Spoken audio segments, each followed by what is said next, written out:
I was gripping the steering wheel with a mix of frustration and desperation as my beat-up truck sputtered along the dark highway. My mind raced with worries about overdue bills, my boss's endless threats of layoffs, and the crushing weight of trying to keep my little sister in school. Life had been throwing punches, and I was barely staying on my feet. Suddenly, out of nowhere, a scream pierced through the quiet night. My headlights illuminated a woman running frantically along the road, her face pale with terror.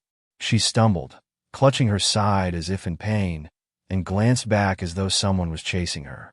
Without thinking, I slammed the brakes, the tires screeching on the asphalt. My heart pounded as I jumped out of the truck.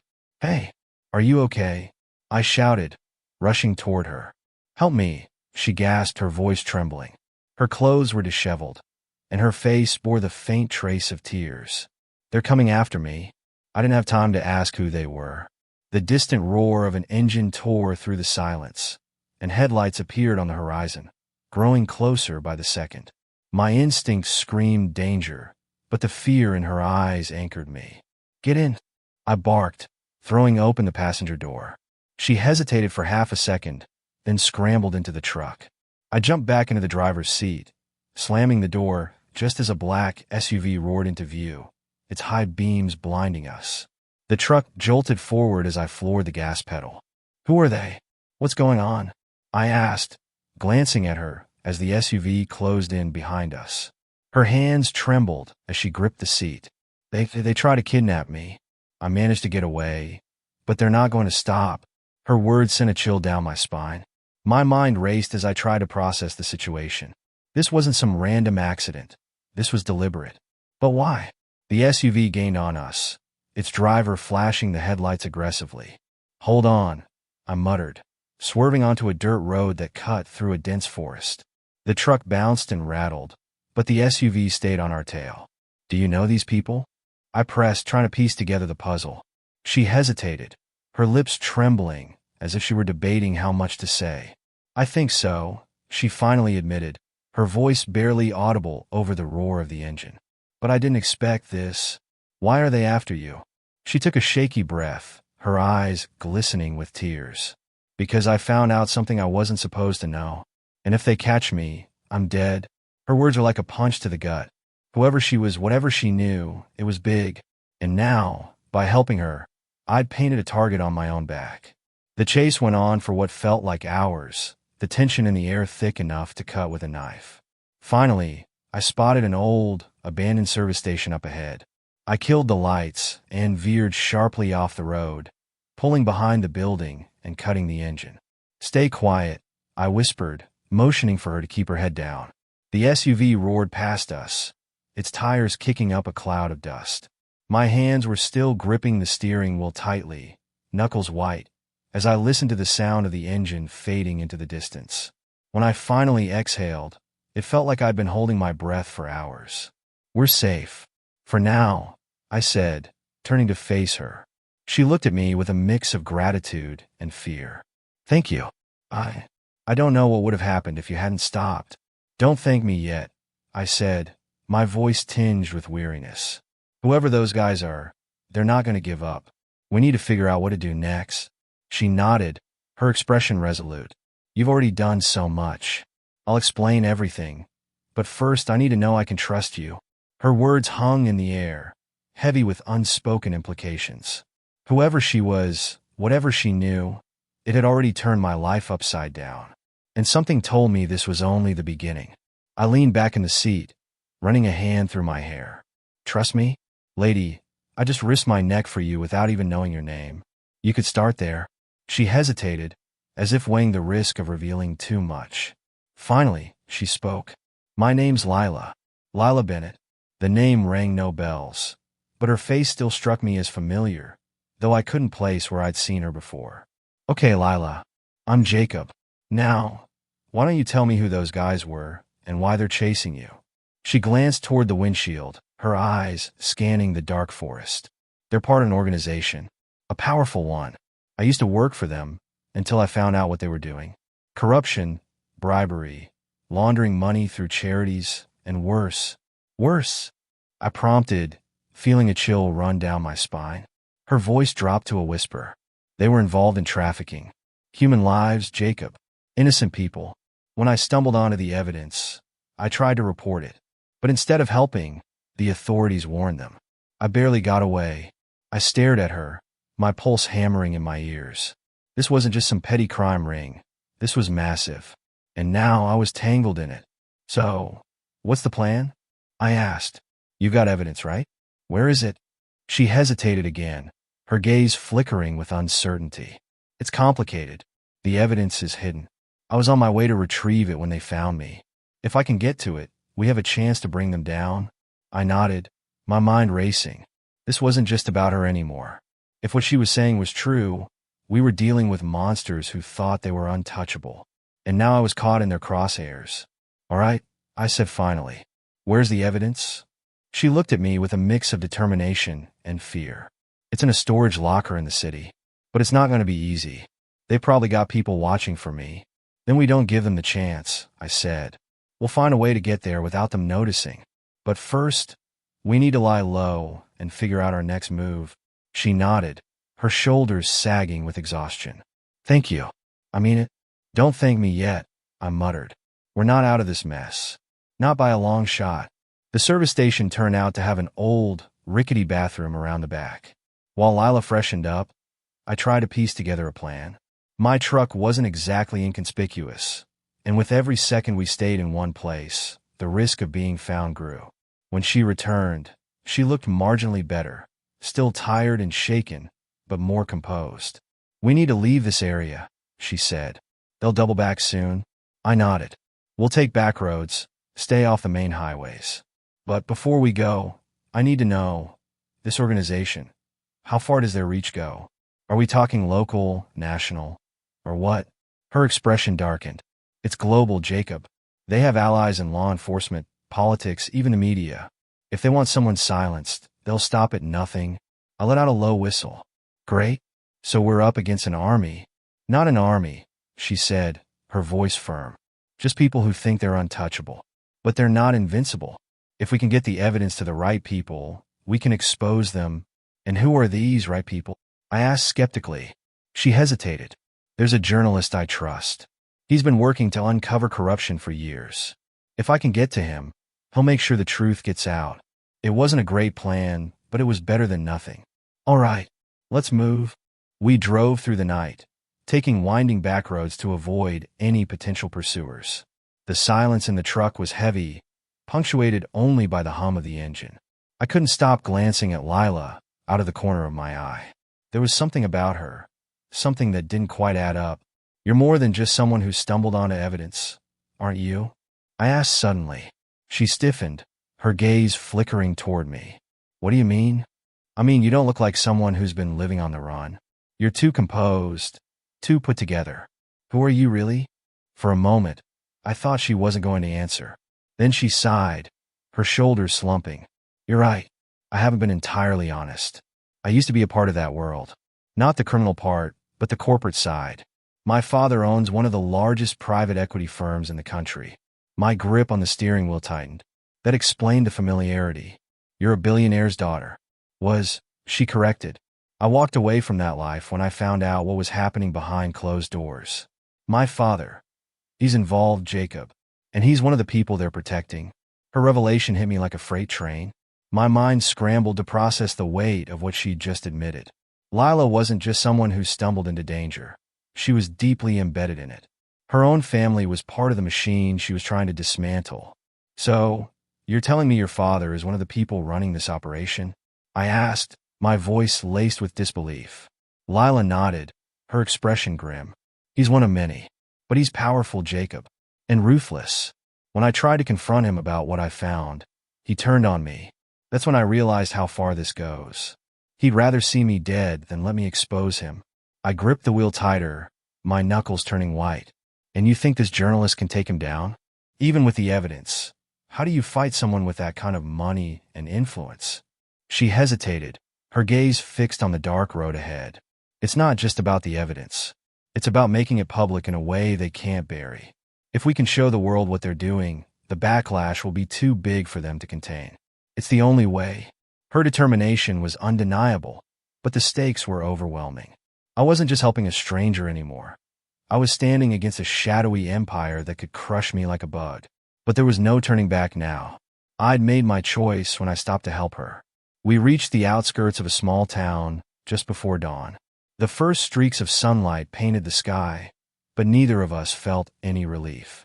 Exhaustion weighed heavy, but stopping wasn't an option. "Where's the storage locker?"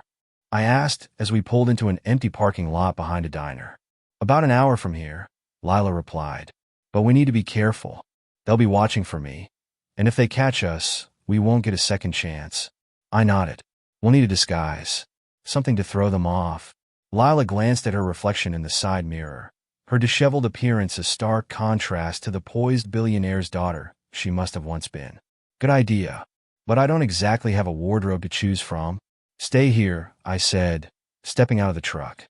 "I'll take care of it." The diner wasn't open yet, but a thrift shop next door had just unlocked its doors. I grabbed a hoodie, a pair of sunglasses, and a baseball cap, along with some other cheap clothes for both of us. By the time I returned, Lila had dozed off, her head resting against the window. "Here," I said gently, handing her the disguise. "It's not much, but it'll do." She blinked awake, offering a faint smile. "Thank you, Jacob, for everything." "Don't mention it," I replied, though part of me wondered if I was in way over my head. The drive to the storage facility was tense. Every car that passed us felt like a threat, every turn an opportunity for an ambush. Lila was silent, her gaze locked on the road, as if willing us to stay invisible.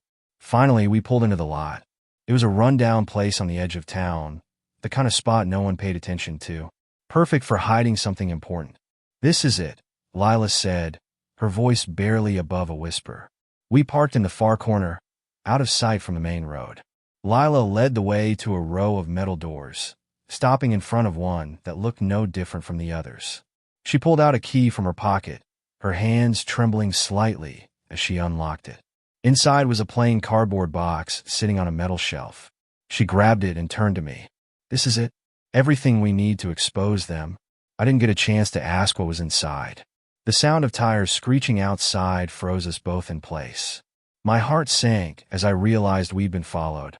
"They're here," Lila whispered, her face pale with fear. I slammed the door shut and locked it from the inside. "We need a plan fast," I said, my mind racing. Lila opened the box, pulling out a small flash drive and a stack of documents.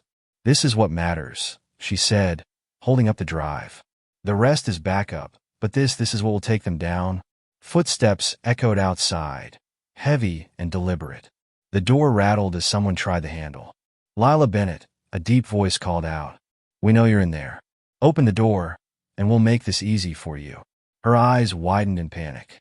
"That's him, one of my father's men." I grabbed a rusty pipe lying in the corner, my makeshift weapon against whatever was coming. "Stay behind me," I said.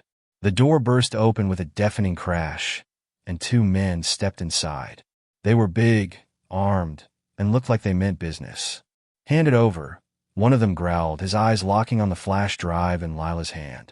"Over my dead body," I said, stepping between them and her. The tension in the room was suffocating, but I refused to back down. This wasn't just about her anymore. It was about standing up to the people who thought they could do whatever they wanted without consequences. The first man lunged at me with the force of a linebacker, his fists swinging wildly. I ducked just in time, my heart pounding like a drum as I sidestepped his attack. Grabbing the rusty pipe from the floor, I swung with everything I had, connecting with his shoulder. He staggered but didn't go down. The second man wasn't as direct. He stood back, his eyes sharp and calculating. Then he spoke in a chillingly calm voice. "Give us what we came for, and this doesn't have to get messy." "Messy?" I scoffed, stepping protectively in front of Lila. "You're already breaking and entering. Seems a little late to play nice." The first man recovered, lunging again. This time, I braced myself, using his momentum against him to shove him into a shelving unit. He crashed into it with a loud thud, scattering boxes and dust everywhere. Lila clutched the flash drive tightly, her eyes darting between me and the intruders. "Jacob, we have to go," she urged, panic rising in her voice. "Not yet," I growled, swinging the pipe again to keep the second man at bay. But he was quicker than his partner, sidestepping my attack with ease. Suddenly, the sound of footsteps outside caught everyone's attention. It was distant, but unmistakable. More reinforcements were coming. I cursed under my breath, realizing we were running out of time. "Take the drive and run," I shouted at Lila, throwing her the keys to the truck. "I'll hold them off." "I'm not leaving you," she shot back, her voice cracking with emotion. "Go," I barked, my tone leaving no room for argument. Reluctantly, she turned and bolted for the door. The second man tried to follow, but I swung the pipe with all my strength, forcing him to retreat. By the time I burst out of the storage unit, Lila had already started the truck. She skidded to a stop just long enough for me to dive into the passenger seat, and then we were off, the tires screeching as we tore out of the lot. "They're going to follow us," she said, glancing nervously in the rearview mirror.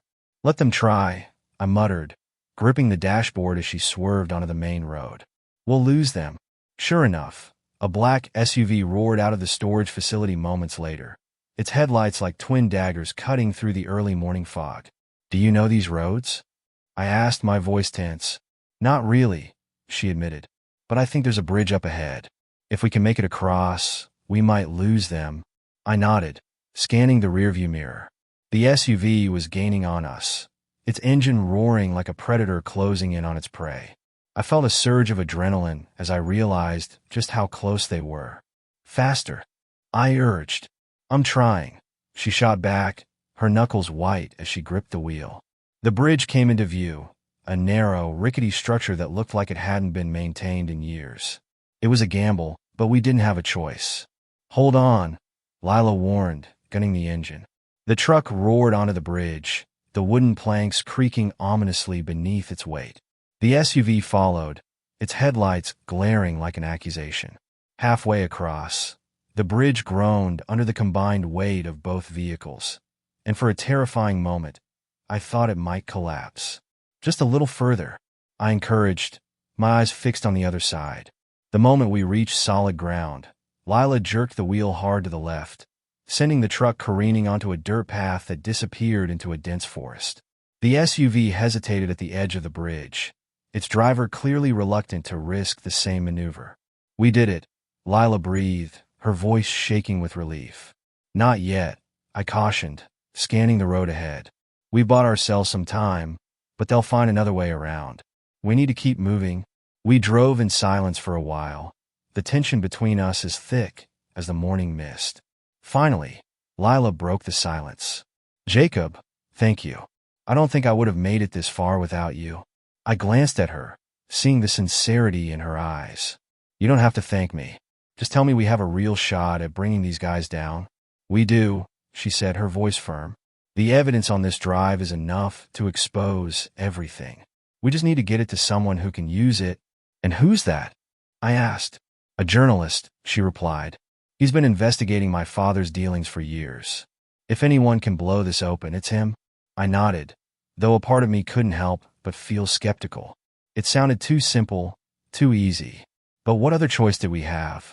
The sun had fully risen by the time we reached the outskirts of the city. The tension in the truck was palpable, both of us acutely aware that every second we spent out in the open was a risk. Lila's voice broke the silence. "The journalist's office is in Midtown. He works out of a small building, keeps a low profile to avoid drawing attention. Do you think he'll meet us?" I asked. "If your father has connections everywhere, he could be in just as much danger as we are." "He'll meet us," she said confidently. "This is his life's work. He's been trying to expose people like my father for years." I nodded, tightening my grip on the wheel. "All right, let's make it quick." We parked a few blocks away from the address Lila provided, leaving the truck behind to avoid drawing attention. The city streets were bustling, but that didn't mean we were safe. I scanned every face we passed, looking for any sign of danger. "This way," Lila said, leading me down a narrow alley. At the end stood a nondescript building with a single door. She knocked twice, then 3 times in quick succession. The door opened a crack, and a pair of sharp eyes peered out. "Lila," a deep voice asked. "It's me," she replied, "and I've got the evidence." The door opened fully, revealing a wiry man in his 40s with a grizzled beard and a wary expression. He ushered us inside quickly, bolting the door behind us. The journalist, Mark, didn't waste time on pleasantries. "You brought it?" he asked, his tone urgent. Lila handed him the flash drive. "Everything's on here. Financial records, communications, even video evidence." Mark's eyes widened as he examined the drive. "If this is what you say it is, this could blow the lid off the entire operation." "It is," she said firmly. "But we're running out of time. They're after us, and they won't stop until they get this back." Mark nodded, his mind already racing. "I have secure contacts in the media. We'll release it all at once. Press, TV, online. They won't be able to suppress it." "Good," I said, relief washing over me. "But what about us? They're not going to stop just because the story's out." Mark hesitated, then motioned for us to follow him. He led us to a hidden room at the back of his office, stocked with supplies and equipment. "You can stay here for now. It's not much, but it's safe. Once the story breaks, they'll have bigger problems than chasing you." The next few days were a blur. Mark worked tirelessly to verify the evidence and prepare the story for release. Lila and I stayed hidden, the weight of the situation pressing down on us. Despite the danger, there was a growing sense of hope.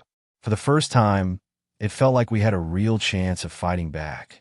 The night before the story was set to break, Lila and I sat together in the small room, sharing a rare moment of quiet. "Do you think this will work?" she asked, her voice tinged with both hope and fear. "It has to," I said. "If we've come this far, we can't let them win." She smiled faintly, her hand brushing against mine. "Thank you, Jacob, for everything. I don't think I would have made it without you." "You don't have to thank me," I replied. "You're the brave one here. I'm just doing what anyone should." The next morning, the story went live.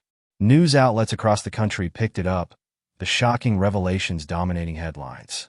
Lila's father's empire began to crumble under the weight of public outrage and legal scrutiny. But the fight wasn't over. Even as the world turned against them, the organization fought back, using every tool at their disposal to discredit the story. Threats poured in, and the danger didn't disappear overnight. Mark arranged for Lila and me to disappear, setting us up with new identities in a safe place far from the city. It wasn't the life I'd imagined, but it was a fresh start.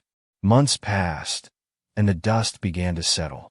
The organization's leaders were arrested, and Lila's father faced trial.